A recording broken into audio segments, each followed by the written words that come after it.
سلام و درود به همه شما همراهان عزیز. امروز قراره درباره 10 تصمیم مهم و جنجالی محمدرضا شاه پهلوی صحبت کنیم. ولی عجله نکنید برای قضاوت. این 10 مورد اون چیزایی نیست که شاید توی ذهن شما باشه. پس تا آخر این ویدیو همراه ما بمونید. چون قراره با موضوعاتی روبرو بشید که شاید براتون غیر منتظره باشه. قبل از شروع هم یادتون نره با لایک، نظر و سابسکرایب از ما حمایت کنید که باعث دلگرمی و ادامه کار ما میشه.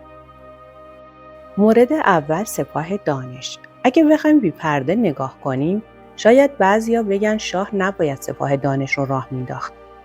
وقتی از سال 1341 جوانهای تحصیل کرده از شهرها به روستاها رفتن تا به بچه‌ها و حتی بزرگترها درس بدن، زندگی خیلی عوض شد. قبل از اون توی بیشتر روستاها مدرسه درست و حسابی وجود نداشت و خیلی‌ها حتی اسم خودشون رو هم بلد نبودن بنویسن.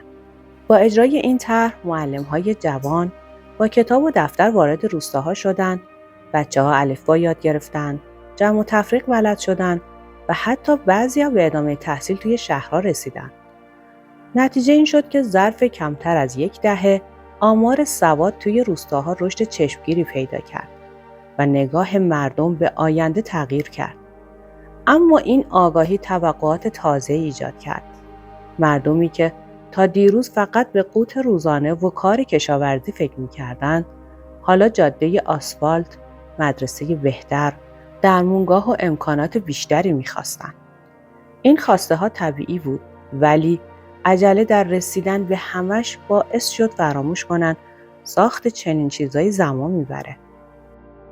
امروزه خیلی از سوادشون با افتخار حرف میزنن، اما کمتر کسی یادش هست چه کسی این مسیر رو براشون باز کرد. مورد دوم اصلاحات ارضی و انقلاب سفید. بعضیا معتقدن شاید بهتر بود شاه به سراغ اصلاحات ارضی و انقلاب سفید نمیرفت. تقسیم زمین‌های مالکان بزرگ بین کشاورزها باعث شد همه چیز توی روستاها تغییر کنه. قبل از اون بیشتر روستاها روی زمین‌هایی کار می‌کردن که مال خودشون نبود و سهم زیادی از محصول به مالک می‌رسید. با اصلاحات ارضی کشاورزان صاحب زمین خودشون شدن و انگیزه بیشتری برای کار پیدا کردن. محصول بهتر، درآمد بالاتر و در کنار اون طرح‌های دیگر انقلاب سفید مثل ملی کردن جنگل‌ها، سهیم کردن کارگرها توی سود کارخانه‌ها و گسترش بهداشت و آموزش مسیر تازه‌ای رو برای کشور ایجاد کرد. اما مشکل اینجا بود که خیلی‌ها انتظار داشتن همه نتایج یه شبه به دست بیاد. کشاورزی مدرن، جاده، آبیاری و تجهیزات نیاز به زمان و سرمایه داشت. وقتی این اتفاق فوری نیفتاد، عده‌ای فکر کردن شاه کار بیفایده‌ای کرده.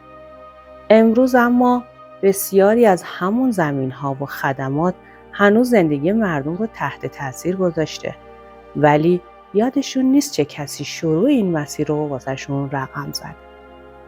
مورد سوم حقوق سیاسی زنان. شاه حق رأی و حضور در فعالیت‌های سیاسی رو به زنها داد. تصمیمی که جامعه رو تغییر داد. قبل از اون نقش زنها عمدتاً به خانه محدود بود. اما بعد از این قانون دیدگاه‌ها گسترده‌تر شد و مسائل اجتماعی و حقوقی که قبل‌تر نادیده گرفته میشد وارد بحث عمومی شد. این تغییر سریع با مقاومت بخشی از جامعه روبرو شد، چون هنوز آمادگی این تحولات رو نداشتن، در حالی که زنان امروز بخش مهمی از جامعه و تصمیم گیری ها هستن. کمتر کسی به یاد داره که این مسیر رو چه کسی واسه شون باز کرد. مورد چهارم سرمایه گذاری در زیرساخت‌ها و صنعتی سازی بود. شاید بعضیا بگن شاه نباید این همه بودجه و انرژی رو صرف ساخت سد، جاده، کارخونه و زیرساخت‌ها میکرد، چون توسعه سریع توقعات زیادی ایجاد کرد. پروژه‌های بزرگ زمان زیادی میبرند تا نتیجه کاملشون دیده بشه. با این حال همین سرمایه‌گذاری‌ها ایران رو در دهه 40 و 50 به سمت صنعتی شدن برد و فرصت‌های شغلی زیادی رو ایجاد کرد. اما مردمی که پیشتر حتی جاده آسفالت ندیده بودند، حالا انتظار داشتن همه چیز فوراً تغییر کنه. مورد پنجم، گسترش آموزش عالی. شاه تعداد زیادی دانشگاه و مؤسسه آموزشی توی شهرهای بزرگ و کوچیک ساخت. این کار باعث شد جوانهای بیشتری به تحصیلات عالی دسترسی پیدا کنند. اما همزمان سطح توقعات هم بالا رفت. خیلی از این فرصت استفاده کردند و پیشرفت کردند، ولی عده‌ای هم در همون دانشگاه‌ها به مخالفت با شاه پرداختند و حتی علیه شاه شعار دادند. مورد ششم، تقویت ساواک بود. ساواک با هدف حفظ امنیت ملی تأسیس شد. وظیفه داشت نظم رو برقرار کنه و مراقب تهدیدهای داخلی و خارجی باشه. برخلاف شایعات، ساواک به سراغ مردم عادی نمی‌رفت و هدفش کنترل عوامل خطرناک بود. با این حال، جنبه سختگیرانه اون برجسته شد و نقش اون در ثبات کشور نادیده گرفته شد. مورد هفتم، خانه‌های انصاف. خانه‌های انصاف برای حل اختلافات محلی ایجاد شدند تا مردم توی روستاها بدون مراجعه به مراکز دوردست بتونن مشکلاتشون رو حل کنن. این نهادها جلوی بسیاری از درگیری‌های سنتی رو گرفتن. با این حال، همون مردمی که از این عدالت محلی بهره‌مند شدن، بعدها در صف اعتراضات بودند. مورد هشتم، سپاه بهداشت و مبارزه با بیماری‌ها بود.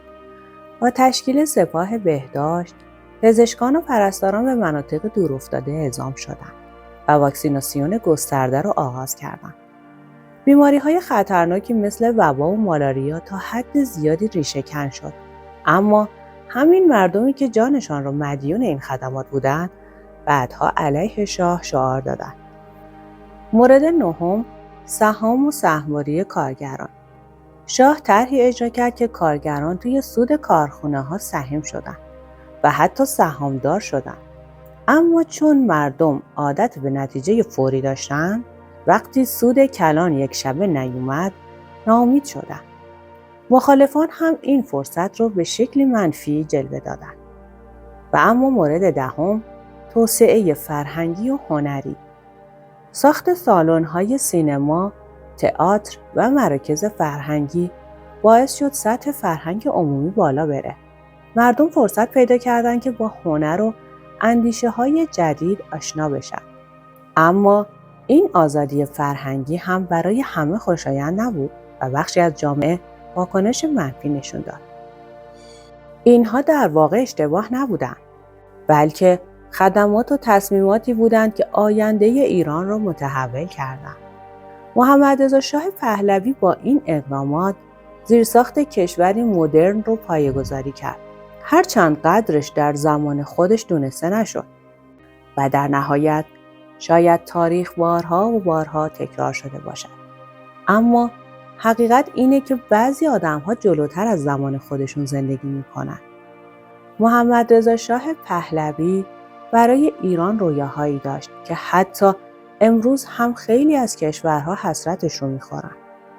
اون کشوری ساخت که میتونست به یکی از پیشرفته ترین نقاط جهان تبدیل شه. اما در میانه راه قدرش دونسته نشد. امروز وقتی به گذشته نگاه میکنیم، میبینیم آنچه روزی اشتباه نامیده شد، در واقع بزرگترین خدمات تاریخ معاصر ایران بود.